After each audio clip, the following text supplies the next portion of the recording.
Assalamu alaikum. I am Dr. Fatima Makki, your biology teacher from Fahim Abbasi Students Corner.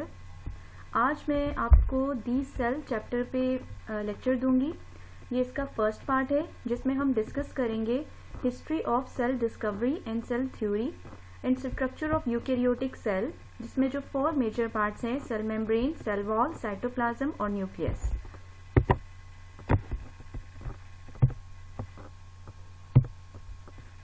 Discovery of cell theory.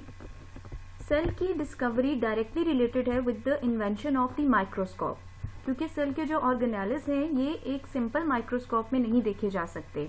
तो सबसे पहले Robert Hooke ने 1665 में एक cork, जिसे हम डेड प्लांट मटेरियल कहते हैं और इसे बोटल स्टॉपर्स के तौर पे भी यूज किया जाता है, इसने इसके थिन सेक्शंस लिए और उनको एक सेल्फ मेड बहुत ही सिंपल सी माइक्रोस्कोप के नीचे रख के उसको ऑब्जर्व किया और उसने देखा इसमें जैसे शहद की मक्खियों का जो छत्ता होता है उसमें आपको इस तरह के चैम्बर्स नजर आते हैं। तो ऐसे ही honeycomb like minute chambers या कंपार्टमेंट्स उसे नजर आए।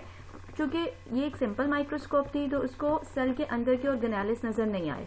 उसने इन चैम्बर्स को नाम दिया सेल का and he defined the cell as an empty space bounded by thick walls. उसके बाद लॉरेंस ऑकिन ने 1805 में सजेस्ट किया कि जितनी भी लिविंग बीइंग्स हैं दे ओरिजिनेट फ्रॉम और कंसिस्ट ऑफ वेसिकल्स और सेल्स। फिर 1809 में जीन बैप्टिस्ट डी लामार्क ने प्रपोज किया nobody can have life if its constituent parts are not cellular tissues और are not formed by cellular tissues.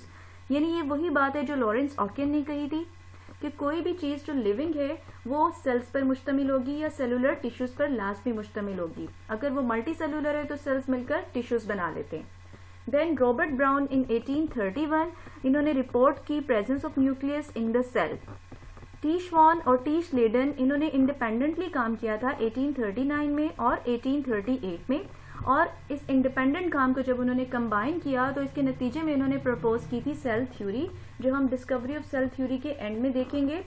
इन्होंने ये बताया था कि 3 पार्ट्स होते हैं एक सेल के: न्यूक्लियस, साइटोप्लाज्म और cell membrane, and they also differentiated the plant cell from the animal cell on the basis of the cell wall. Then Rudolf Virchow proposed the Virchow's hypothesis in 1855. He was German और German में ये hypothesis दिया गया है omnis cellula e cellula, यानी new sales जो होते हैं they can only be formed by the division of previously existing cells, कि नए सेल्स पहले से मौजूद सेल्स की ही डिवीजन से बन सकते हैं। हमें पता है कि इनिशियली लाइफ के न्यू सेल्स बनने के बारे में या नए जानदार बनने के बारे में 2 मफरूजे थे, एक था बायोजेनेसिस का और एक ए बायोजेनेसिस का। ए बायोजेनेसिस का हाइपोथेसिस ये कहता था कि जो लिविंग चीजें हैं वो नॉन लिविंग चीजों से बन सकती हैं, लेकिन विर्कोस हाइपोथेसिस ने इस ए बायोजेनेसिस के नजरिए को रिजेक्ट कर दिया था। और फिर विर्कोस हाइपोथेसिस को एक्सपेरिमेंटली प्रूव किया था लुइस पास्चर ने 1862 में, और इसने ये बताया था कि जो माइक्रो ऑर्गेनिजम्स या बैक्टीरिया होते हैं they could only be formed from the existing bacteria. जब एग्जिस्टिंग बैक्टीरिया डिवाइड करते हैं तो उससे नए बैक्टीरिया बनते हैं।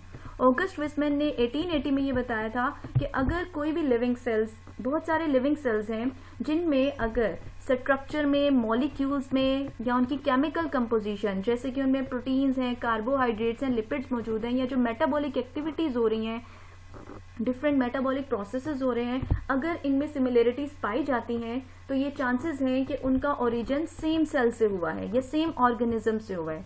जैसे कि हम देखते हैं ह्यूमन सेल है, ह्यूमन के बारे में कहा जाता है कि ये भी बैक्टीरिया से ही ओरिजिनेट हुए हैं। जितने भी ऑर्गेनिजम्स हैं उन सबके एंसेस्टर्स जो हैं बैक्टीरियल सेल्स हैं। और ह्यूमन सेल में एक साइटोक्रोम सी प्रोटीन है जो कि सिमिलर है जो कि बिल्कुल ऐसी ही प्रोटीन बैक्टीरियल सेल में भी पाई जाती है।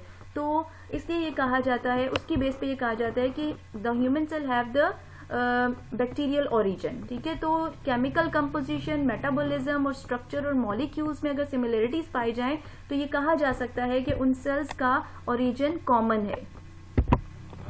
अब सेल थ्योरी जो शेल्डन और श्वान ने प्रपोज की थी, इसके 3 पॉइंट्स हैं: all organisms are composed of 1 or more cells, all cells arise from pre-existing cells, and cell is the basic structural and functional unit for all organisms।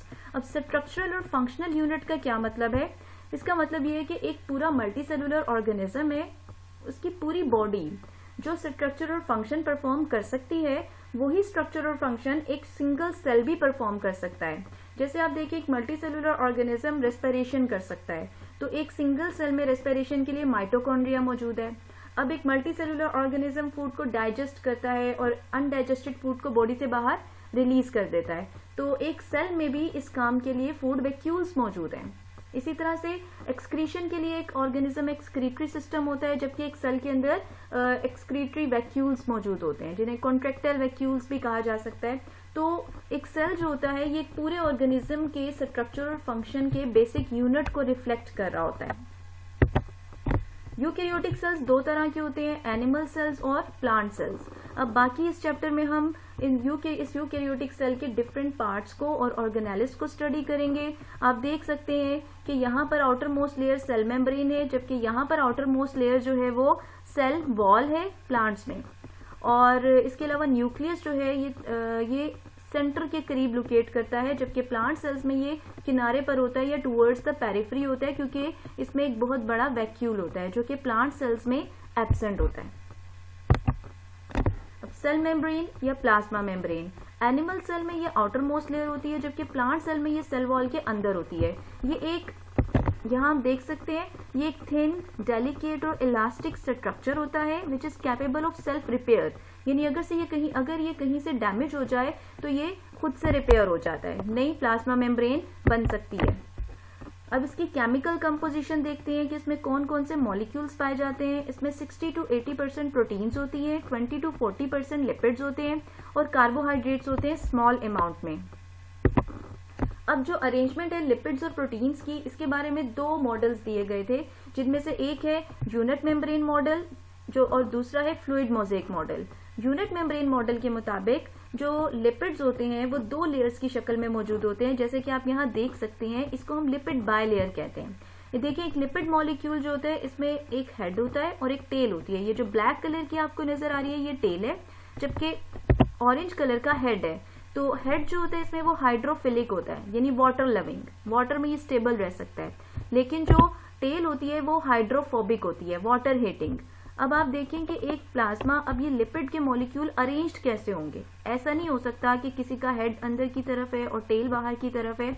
इन सब lipid molecules के heads जो होते हैं वो बाहर की तरफ होते हैं और टेल्स अंदर की तरफ होती हैं, क्योंकि प्लाज्मा मेम्ब्रेन के बाहर भी वाटरी मीडियम है और अंदर साइटोप्लाज्म है जिसके अंदर 90% वाटर है। तो हाइड्रोफिलिक पार्ट जो हाइड्रोफोबिक पार्ट होता है वो हमेशा लिपिड मॉलिक्यूल्स का अंदर की तरफ होगा और हाइड्रोफिलिक हेड्स जो होते हैं वो बाहर की तरफ होते हैं और ये इस तरह एक लिपिड बायलेयर बन जाती है। अब यूनिट मेम्ब्रेन मॉडल के मुताबिक ये जो लिपिड्स होते हैं इनके ऊपर और नीचे, यहाँ ग्रीन कलर से रिप्रेजेंट किया गया है, प्रोटीन के मॉलिक्यूल्स होते हैं जो कंटिन्यूसली एक एंड से शुरू होकर दूसरे एंड तक जाते हैं। ठीक है, इसको कहा जाता है कि lipid bilayer is sandwiched between the two protein layers and this is unit membrane model. ये बेसिक स्ट्रक्चर प्लाज्मा मेम्ब्रेन में तो नहीं पाया जाता, लेकिन जो सेल के ऑर्गेनेलिज हैं जैसे माइटोकॉन्ड्रिया, क्लोरोप्लास्ट, उनमें मौजूद होता है। इसको डेनियल और डेफसन ने प्रपोज किया था, इसलिए इसको डेनियल डेफसन मॉडल भी कहा जाता है। जो एक्चुअल अरेंजमेंट है प्रोटीन्स और कार्बोहाइड्रेट्स की जो कि प्लाज्मा मेम्ब्रेन में पाई जाती है, उसको रिफ्लेक्ट करता है फ्लूइड मोज़ेक मॉडल। अब इस मॉडल के मुताबिक यहाँ पे आपको लिपिड बायलेयर नजर आ रही है कि लिपिड मॉलिक्यूल्स बायलेयर की शक्ल में ही मौजूद होते हैं। ये पर्पल हेड्स हैं और येलो टेल्स हैं, लेकिन ये जो बायलेयर लिपिड बायलेयर है इसमें प्रोटीन मॉलिक्यूल्स ऊपर और नीचे कंटिन्यूसली प्रेजेंट नहीं होते, बल्कि वो इम्बेडेड होते हैं किसी किसी जगह पर इस लिपिड बायलेयर में। जैसे देखिए ये पर्पल कलर का प्रोटीन मॉलिक्यूल है, ये सिर्फ सरफेस पे इम्बेडेड है। ठीक है, इसको कहा जाता है पेरिफेरल या इंटीग्रल प्रोटीन। लेकिन एक ऐसी प्रोटीन जो पूरी लिपिड बायलेयर में से गुजर रही है, जैसे कि ये ऑरेंज कलर की है और ये ब्लू कलर की है, तो ऐसी प्रोटीन्स को कहा जाता है trans membrane proteins. So unit membrane model में प्रोटीन्स कंटिन्यूसली प्रेजेंट थी एक एंड से दूसरे एंड तक, जबकि यहाँ पे प्रोटीन्स कंटिन्यूसली प्रेजेंट नहीं है, बल्कि वो इम्बेडेड है इन दी लिपिड बायलेयर। और ये जो प्रोटीन्स होती हैं, अब इसको फ्लूइड इसलिए कहा जाता है इस मॉडल को, क्योंकि जो लिपिड बायलेयर है ये फ्लूइड होती है कंसिस्टेंसी में और मोज़ेक इसलिए कहा जाता है कि अगर आप इस मेम्ब्रेन को ऊपर से देखें तो जो प्रोटीन मॉलिक्यूल्स इसमें अरेंज होते हैं वो एक कॉम्प्लिकेटेड पैटर्न बना रहे होते हैं। जैसे आपने देखा होगा कि एक चटाई है, चटाई में आपको एक पैटर्न नजर आ रहा होता है ना, ठीक है, क्रिस क्रॉस या जिगजैग पैटर्न नजर आ रहा होता है, तो उसको कहा जाता है, इस तरह के इंट्रिकेट या पेचीदा जो पैटर्न्स होते हैं, अरेंजमेंट्स होती हैं, उनको कहा जाता है मोज़ेक। इसी वजह से इस मॉडल को कहा जाता है फ्लूइड मोज़ेक मॉडल। और बाकी रहे कार्बोहाइड्रेट्स, तो कार्बोहाइड्रेट्स लिपिड्स के साथ अटैच भी मौजूद होते हैं और प्रोटीन्स के साथ भी। आपको पता है जब दो डिफरेंट मैक्रो मॉलिक्यूल्स कंबाइन होते हैं तो वो एक कंजुगेटेड मॉलिक्यूल बनाते हैं। तो जब कार्बोहाइड्रेट लिपिड्स के साथ कंबाइन होते हैं तो जो कंजुगेटेड मॉलिक्यूल बनते हैं उसको ग्लाइकोलिपिड कहते हैं, और जब प्रोटीन्स के साथ कंबाइन होते हैं तो जो कंजुगेटेड मॉलिक्यूल बनते हैं उसको ग्लाइकोप्रोटीन कहते हैं। Next is function of cell membrane. Cell membrane outer most layer है, तो ये प्रोटोप्लाज्म को, जो सेल का लिविंग मैटर है जिसमें न्यूक्लियोप्लाज्म और साइटोप्लाज्म आता है, उसको मैकेनिकल सपोर्ट प्रोवाइड करता है और सेल को एक्सटर्नल फॉर्म, डेफिनेट फॉर्म देती है ये, और सेल की डेफिनेट ग्रेडियंट को अक्रॉस डेफिनेट ग्रेडियंट को मेंटेन रखती है। ग्रेडियंट का मतलब होता है फर्क। अब ये जो मेम्ब्रेन होती है ना, ये डिफरेंशियली परमिएबल या सेमी परमिएबल होती है, यानी हर मॉलिक्यूल को अपने अंदर से नहीं गुजरने देती। सिर्फ वो मॉलिक्यूल्स जो लिपिड्स में सॉल्युबल होते हैं या स्मॉल गैस न्यूट्रल पार्टिकल्स होते हैं, जैसे कि स्मॉल गैस मॉलिक्यूल्स हैं, वाटर है, ग्लूकोज हैं, ये उनको अपने अंदर से गुजरने देती है इजीली। लेकिन वो जो चार्ज पार्टिकल्स होते हैं जैसे कि आयंस हैं वो इजीली नहीं गुजर सकते। तो इसलिए जो मॉलिक्यूल्स होते हैं सेल मेम्ब्रेन से बाहर और सेल मेम्ब्रेन के अंदर, उनका एक ग्रेडियंट मौजूद होता है। ग्रेडियंट का मतलब होता है फर्क, यानी अंदर और बाहर जो केमिकल कंपोजिशन होती है मॉलिक्यूल्स की वो सेम नहीं होती, डिफरेंट होती है। वो क्यों होता है? क्योंकि ये मेम्ब्रेन जो है ये डिफरेंशियली या सेमी परमिएबल मेम्ब्रेन होती है। अब जो ट्रांसपोर्ट होती है क्रॉस द मेम्ब्रेन, इसकी दो टाइप्स हैं, पैसिव ट्रांसपोर्ट और एक्टिव ट्रांसपोर्ट। ये नेचर का रूल है कि कोई भी चीज जब भी मूव करती है तो वो हायर से लो कंसंट्रेशन की तरफ मूव करती है, जिसको हम कहते हैं, यानी एक जगह पे उसकी कंसंट्रेशन हाई और एक जगह पे लो है। जब डिफरेंस आ जाता है तो फिर वो चीज हाई से लो की तरफ मूव करती है और इसको हम कहते हैं कंसंट्रेशन ग्रेडियंट। जब हाई से लो की तरफ मूवमेंट हो रही होती है तो इसको कहा जाता है अलोंग द कंसंट्रेशन ग्रेडियंट। लेकिन जब मूवमेंट, किसी भी सब्सटेंस की मूवमेंट लोअर से हायर कंसंट्रेशन की तरफ हो रही होती है तो इसको कहा जाता है अगेंस्ट द कंसंट्रेशन ग्रेडियंट।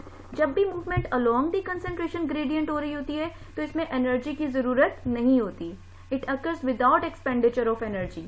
लेकिन जब ये अगेंस्ट द कंसंट्रेशन ग्रेडियंट हो रही होती है तो इसमें एनर्जी का एक्सपेंडिचर होता है, इसमें एनर्जी चाहिए होती है जो सेल से एटीपी की शक्ल में मिलती है।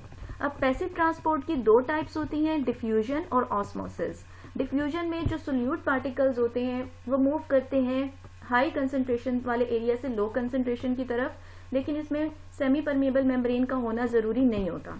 जबकि ऑस्मोसिस में सॉल्वेंट या वाटर मॉलिक्यूल्स जो होते हैं वो मूव करते हैं हाई कंसंट्रेशन से लो कंसंट्रेशन की तरफ across a semi permeable membrane.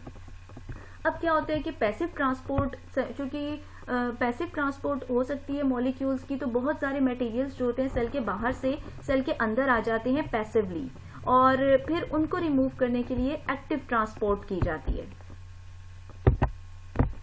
Next function is endocytosis. जब भी कोई सॉलिड या लिक्विड पार्ट सेल के करीब आता है, इसकी मेम्ब्रेन के करीब आता है और सेल को उसकी जरूरत होती है, तो सेल मेम्ब्रेन उसको अंदर लेती है, उसका इनटेक करती है, और उस इनटेक के लिए ये जो सेल मेम्ब्रेन होती है ये उस मटेरियल के अराउंड इनफोल्ड करती है, अंदर की तरफ फोल्डिंग बनाती है और इनफोल्ड करके एक वैक्यूल बना देती है उसके इर्द गिर्द, या एक वेसिकल बना देती है। तो ये प्रोसेस जिसमें इनटेक ऑफ मटेरियल्स होता है by the infoldings of membrane in the form of vacuoles or vesicles, इसको कहा जाता है endocytosis. Endo means insides and cyto means process of, cytosis means process of cell. अब अगर ये एंडोसाइटोसिस के जरिए इनटेक सॉलिड मटेरियल का हो रहा है तो इसे हम कहते हैं फैगोसाइटोसिस, और अगर लिक्विड मटेरियल का हो रहा हो तो इसे कहा जाता है पिनोसाइटोसिस।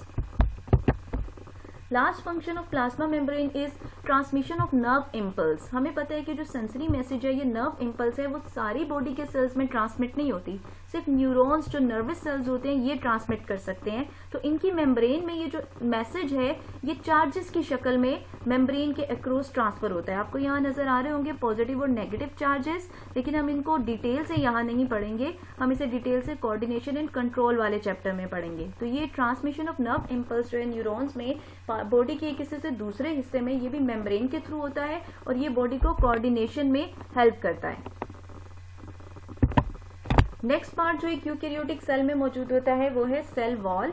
सेल वॉल एब्सेंट होती है एनिमल सेल्स में एज वी नो, और प्लांट सेल्स में ये सेल मेम्ब्रेन के बाहर मौजूद होती है और इसको सेल का प्रोटोप्लाज्म सिक्रीट करता है, जिसमें न्यूक्लियोप्लाज्म और साइटोप्लाज्म दोनों आ जाते हैं। और सेल वॉल की थिकनेस जो होती है सेल के डिफरेंट सेल्स में डिफरेंट होती है। और हमें पता है कि प्रोकैरियोट्स जो होते हैं जैसे कि बैक्टीरिया है, इसमें भी सेल वॉल होती है। इसके अलावा जो फंजाई है इसमें भी सेल वॉल होती है। तो प्लांट सेल्स में जो सेल वॉल होती है और जो बैक्टीरिया और फंजाई की सेल वॉल होती है, ये स्ट्रक्चर और कंपोजिशन में एक दूसरे से बिल्कुल मुख्तलिफ होती है। अगर इसका स्ट्रक्चर देखा जाए तो इसमें 3 वॉल्स या 3 लेयर्स होती हैं, प्राइमरी वॉल, मिडल लैमेला और सेकेंडरी वॉल। यहाँ आप देख सकते हैं, सबसे पहले हम देखते हैं प्राइमरी वॉल। प्राइमरी वॉल जो होती है ये बहुत रिजिड वॉल होती है, इसके अंदर सेलुलोज के फाइबर्स होते हैं, पैक्टिन होती है और हेमी सेलुलोसिस होते हैं। अब ये रिजिड क्यों होती है? क्योंकि इसमें जो सेलुलोज के फाइबर्स होते हैं वो क्रिस क्रॉस अरेंजमेंट शो करते हैं, यानी एक सेलुलोज का फाइबर इस तरह से अरेंज्ड होता है दूसरे सेलुलोज फाइबर के साथ कि वो इन दोनों के दरमियान में 90 डिग्री का एंगल बनता है और इस तरह एक क्रिस क्रॉस अरेंजमेंट बन जाती है जो प्राइमरी वॉल को बहुत रिजिड बनाती है। और ये एक ट्रू वॉल होती है जो न्यूली ग्रोइंग सेल्स में सबसे पहले डेवलप होती है। आप यहाँ देख सकते हैं ये जो आउटर मोस्ट बाउंड्री है सेल की, ये प्राइमरी वॉल है। नेक्स्ट आता है मिडल लैमेला। मिडल लैमेला के नाम से ही शो हो रहा है कि ये मिडल में मौजूद है और किसी सेल को दो सेल्स को यूनाइट करने के लिए यूज होती है। सो दो न्यूली ग्रोइंग सेल्स जिनमें प्राइमरी वॉल्स बन चुकी होती हैं, उनको आपस में यूनाइट करने के लिए उनके दरमियान में मिडल लैमेला बनती है।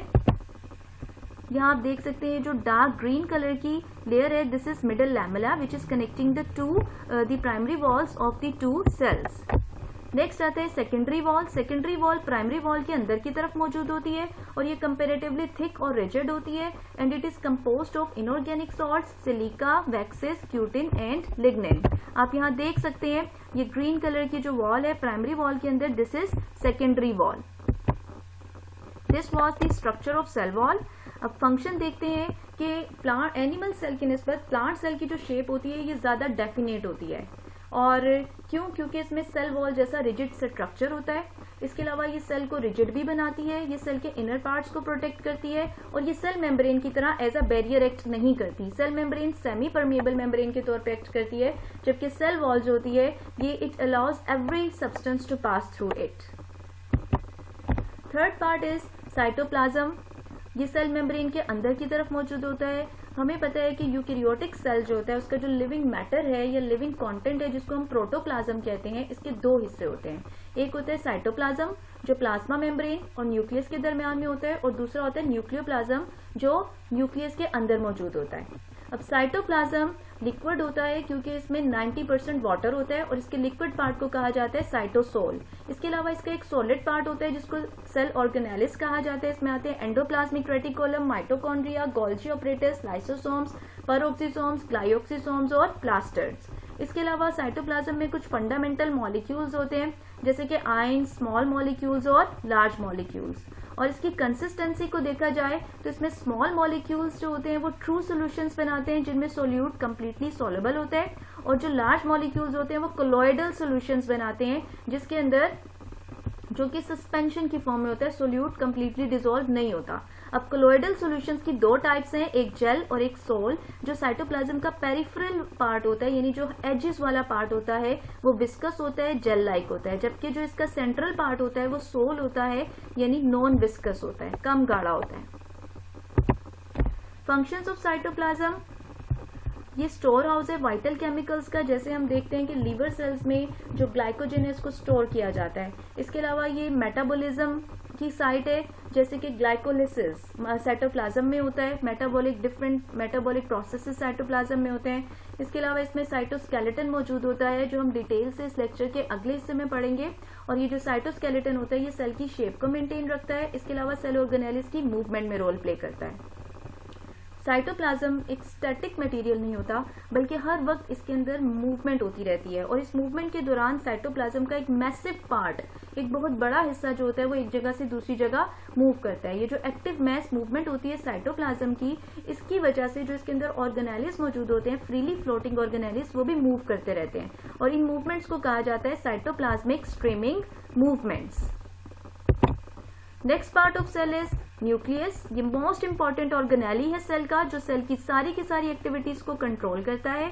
हमने पढ़ा था कि ये 1831 में रॉबर्ट ब्राउन ने इसे रिपोर्ट किया था सेल में, और इसका नंबर वेरिएबल होता है। अगर एक सेल में एक न्यूक्लियस है तो उसको हम कहेंगे मोनोन्यूक्लिएटेड सेल, अगर दो न्यूक्लियस है तो कहेंगे बाइन्यूक्लिएटेड सेल, और अगर दो से ज्यादा है तो इसे कहेंगे मल्टी न्यूक्लिएटेड सेल।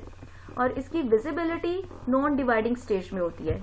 अब सेल जो है वो दो में से एक फेज में हो सकता है, या तो वो डिवाइड हो सकता है, डिवाइडिंग फेज में होगा, माइटोसिस और म्योसिस से डिवाइड हो रहा होगा, या फिर वो डिवीजन नहीं कर रहा होगा, नॉन डिवाइडिंग स्टेज में। तो न्यूक्लियस जो है एक डिवाइडिंग स्टेज में जब एक सेल होता है तो उसमें न्यूक्लियस डिसअपियर हो जाता है, क्योंकि न्यूक्लियर मेम्ब्रेन ब्रेक डाउन हो जाती है, और जो इसके अंदर जेनेटिक मटेरियल है, जो एक धागे की हालत में धागेदार मादा होता है, धागे की शक्ल का, जिसको क्रोमेटिन नेटवर्क कहते हैं।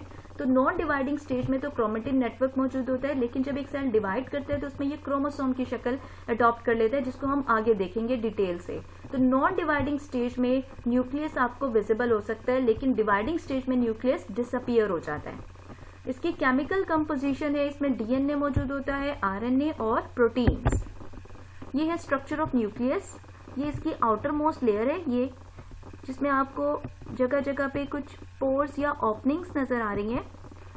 इनको कहा जाता है न्यूक्लियर पोर्स, जो सेल न्यूक्लियस के अंदर और बाहर जो साइटोप्लाज्म के दरमियान में मूवमेंट ऑफ मटेरियल्स है, इसके लिए मौजूद होते हैं। इसके अलावा आपको इसके अंदर जो धागा नुमा हिस्सा नजर आ रहा है, this is called as chromatin network, जो बाद में क्रोमोसोम की शक्ल इख्तियार कर लेता है डिवाइडिंग सेल में।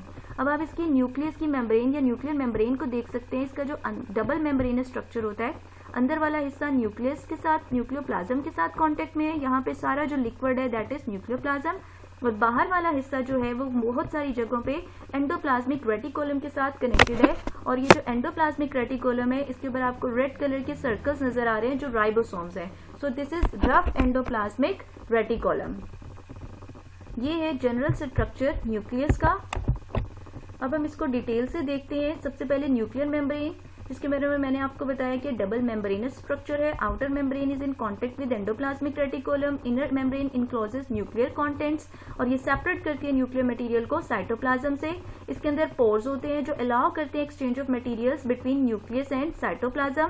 अब नंबर ऑफ न्यूक्लियर पोर्स जो होते हैं ये कभी भी कांस्टेंट नहीं होता, बल्कि हाईली वेरिएबल होता है। जो अनडिफरेंशिएटेड सेल्स होते हैं जैसे कि एग्स, इनमें ये नंबर ऑफ पोर्स बहुत ज्यादा होता है, और फॉर एग्जाम्पल एग्स में 30,000 पोर्स हो सकते हैं पर न्यूक्लियस, जबकि जो डिफरेंशिएटेड और फुली डेवलप्ड सेल्स होते हैं जैसे कि रेड ब्लड सेल्स, इनमें पोर्स का नंबर कम होता है, लाइक 3 और 4 पोर्स पर nucleus. Second part is nucleolus. ये एक नॉन मेम्ब्रेनस स्ट्रक्चर होता है। न्यूक्लियोलस यहाँ पे शो किया हुआ है, इसके इर्द गिर्द कोई मेम्ब्रेन नहीं होती जो इसको न्यूक्लियोप्लाज्म से सेपरेट करे। ये एक नॉन मेम्ब्रेनस पार्ट होता है। और जब भी हम सेल को, किसी भी सेल को माइक्रोस्कोप के नीचे स्टडी करते हैं तो उसको हम स्टेन करते हैं। स्टेन करने का मतलब है कि उसको हम किसी कलरफुल डाई से ट्रीट करते हैं। तो क्या होगा कि उस सेल के कुछ पार्ट्स जो हैं वो उस स्टेन को एब्जॉर्ब कर लेंगे और माइक्रोस्कोप में कलरफुल नजर आएंगे, जिसकी वजह से हमें उसे विजुअलाइज करना आसान हो जाता है। तो जब आप न्यूक्लियस को स्टेन करते हैं ना, तो इसमें दो पार्ट्स जो हैं, एक इसका क्रोमेटिन मटेरियल, ये बहुत डार्कली स्टेन्ड हो जाता है, यानी स्टेन को बहुत ज्यादा एब्जॉर्ब करता है, और दूसरा न्यूक्लियोलस स्टेन को बहुत ज्यादा एब्जॉर्ब करता है। तो हम ये कह सकते हैं कि जो न्यूक्लियोलस है ये डार्कली स्टेन्ड बॉडी है न्यूक्लियस की, और ये एक या एक से ज्यादा भी हो सकते हैं एक न्यूक्लियस में, और इनका मेजर फंक्शन होता है राइबोसोमल आरएनए को, जो कि आगे बाहर साइटोप्लाज्म में जाके प्रोटीन्स का सिंथेसिस करते हैं, उसके सिंथेसिस में और स्टोरेज में रोल प्ले करता है ये। और इसमें राइबोसोम्स असेंबल करते हैं और फिर उनको साइटोप्लाज्म में एक्सपोर्ट कर दिया जाता है न्यूक्लियर पोर्स के जरिए। एक न्यूक्लियोलस का जो बाहर पेरिफेरी वाला हिस्सा होता है वो ग्रेनुलर होता है, दानेदार होता है, क्योंकि उसमें राइबोसोमल सब यूनिट्स के प्रिकर्सर्स होते हैं, वो मॉलिक्यूल्स जिनसे राइबोसोमल सब यूनिट्स बनने हैं।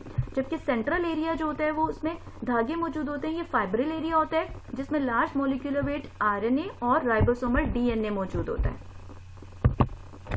Third part of nucleus is chromosomes. मैंने भी आपको बताया कि डीपली स्टेन्ड क्रोमेटिन मटेरियल मौजूद होता है नॉन डिवाइडिंग सेल में, जबकि डिवाइडिंग सेल में ये थ्रेड लाइक स्ट्रक्चर्स जो होते हैं ये कंडेंस होने के बाद कंडेंसेशन हो जाती है इनकी और ये क्रोमोसोम्स बनाते हैं। अब एक क्रोमोसोम का स्ट्रक्चर देखा जाए तो इसमें आर्म्स होते हैं और सेंट्रोमियर। आर्म्स को हम क्रोमेटिड्स कहते हैं। लेकिन जब सेल डिवाइड करता है तो उसमें क्रोमेटिन मटेरियल जो जेनेटिक मटेरियल है जिसमें जीन्स मौजूद है, इनको डॉटर सेल्स में इनको इक्वली डिवाइड होना होता है दो हाफ्स में। तो अगर ये सेल्स, अगर ये मटेरियल धागे की शक्ल में होगा तो इसके लिए मूव करना और दो डॉटर हाफ्स में डिवाइड होना बहुत मुश्किल होता है। लेकिन ये क्या होता है, ये क्वाइलिंग करके एक क्रोमोसोम की शक्ल में आ जाता है और इस हालत में इसको मूव करना इजी होता है, इसलिए कंडेंसेशन होती है इसकी, यानी क्वाइलिंग होती है क्रोमेटिन मटेरियल की इन डिवाइडिंग सेल। और एक सेल जब डिवाइड करता है, डिवाइड करते वक्त इसके डिवाइड करने से पहले इसका जो क्रोमेटिन मटेरियल या जेनेटिक मटेरियल है ये डुप्लीकेट हो जाता है, ताकि जो डिवीजन है जेनेटिक मटेरियल की दोनों डॉटर सेल्स में वो इक्वल हो सके। तो आप यहाँ देख सकते हैं कि यहाँ पे ये इसके क्रोमेटिड्स या आर्म्स हैं जो सेंट्रोमियर के साथ अटैच हैं। ये एक क्रोमोसोम है। अब आप देख सकते हैं कि यहाँ पे डुप्लीकेटेड क्रोमोसोम शो किया हुआ है, यानी यही सेम क्रोमोसोम माइटोसिस या म्योसिस शुरू होने से पहले डबल हो जाता है और इसके साथ जो दूसरा क्रोमोसोम बनता है वो बिल्कुल इसकी एग्जैक्ट कॉपी होती है, या इसको हम रेप्लिका भी कह सकते हैं। ये आप देख सकते हैं ये जीन्स की लोकेशन को शो कर रहा है। तो यहाँ पे इस आर्म में जहां जहां जीन्स मौजूद हैं बिल्कुल एग्जैक्ट उसी जगह पे इस क्रोमेटिड में जीन्स मौजूद हैं। तो ये दोनों क्रोमेटिड्स जो बिल्कुल आइडेंटिकल कॉपीज होती हैं एक दूसरे की, इनको कहा जाता है सिस्टर क्रोमेटिड्स और ये सेंट्रोमियर पे एक दूसरे के साथ अटैच होते हैं। इसका केमिकल कंपोजिशन देखी जाए, क्रोमोसोम्स में डीएनए और प्रोटीन्स होती हैं और फंक्शन है इनका जेनेटिक इंफॉर्मेशन को जीन्स की शक्ल में पास करना एक जनरेशन से दूसरी जनरेशन में। और नंबर ऑफ क्रोमोसोम्स एक स्पीशीज में हमेशा कांस्टेंट रहता है जनरेशन आफ्टर जनरेशन।